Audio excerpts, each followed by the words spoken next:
our next video in the applications of standard deviation.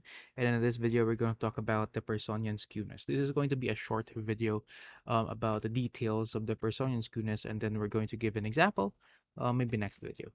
So what is Pearsonian skewness? Again, this is taken from the word or from the name of the famous statistician Carl Pearson. Okay, so what is a Pearsonian skewness? It's a measure of relative asymmetry. Okay, how symmetric or how askew, okay, is the distributions compared to another. So this compares the shapes of two or more distributions. That's why it's a measure of relative asymmetry. Even though the means are different, even though the standard deviations are different, it can still compare the shape of the two distributions. Which one is more askew than the other? Which one is more symmetric than also um, otherwise than the other? So it doesn't require any unit of measure. And the formula is as follows. This is your SK stands for skewness is equal to 3 times the quantity of mean minus median all over SD.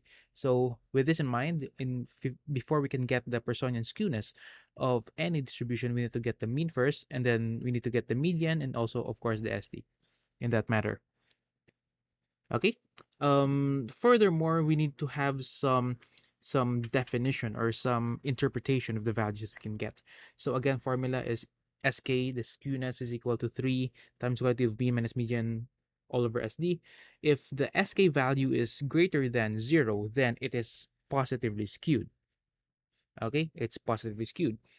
If the SK is less than 0, then the distribution is negatively skewed. And you guessed it. If SD is exactly equal to 0, then it is symmetric. So this is like a very, very similar one when we discuss mean and median, right? So if the mean is greater than the median, so it's positively skewed. If the mean is less than the median, so therefore it's negatively skewed. If the mean is equal to the median, it's symmetric. Notice that if the mean here is 0 and the median is 0, so 0 minus 0 is going to give us 0 in the numerator, giving us a whole 0 for the SK.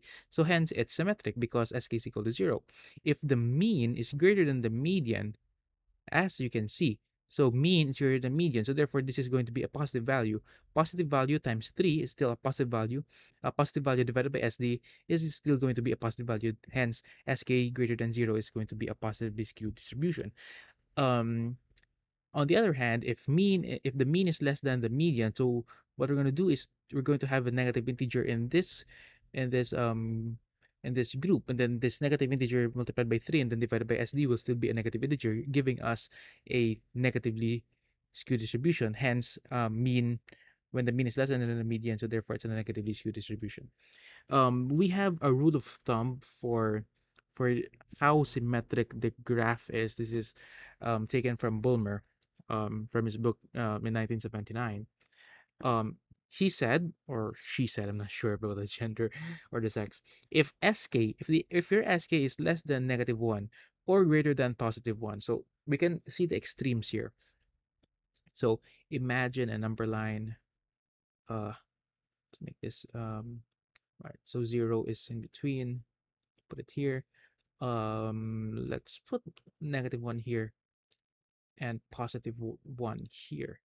So not to scale. So if your values are within this region here, so less than -1 and or greater than +1, so we can say that the distribution is highly skewed. So it's very skewed, okay, because the values are far away from positive and -1. Now, if the SK is between -1 and -1/2, I will install here a -1/2, all right? And also I will install a +1/2 over here, because, well, you will note it in a while. If the SK is between -1 to -1/2, so meaning within here, within these regions here between -1 to -1/2, or between +1/2 to +1, also within this region, which is a mirror image of this region here in the negative side, so we can say that the distribution is moderately skewed. Okay, the distribution is moderately skewed, not very skewed, but moderately skewed.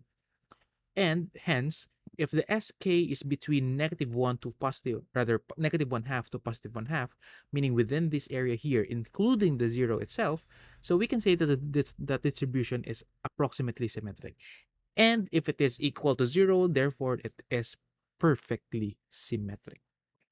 Okay, so that's how we define, or that's how we interpret the values of our Pearsonian skewness. Again, this is they call it the formula. In the next video, we're going to have one example about on how to find the Pearsonian skewness and um how to interpret the values of whatever value we can get in solving the Pearsonian skewness. So that's it for this video.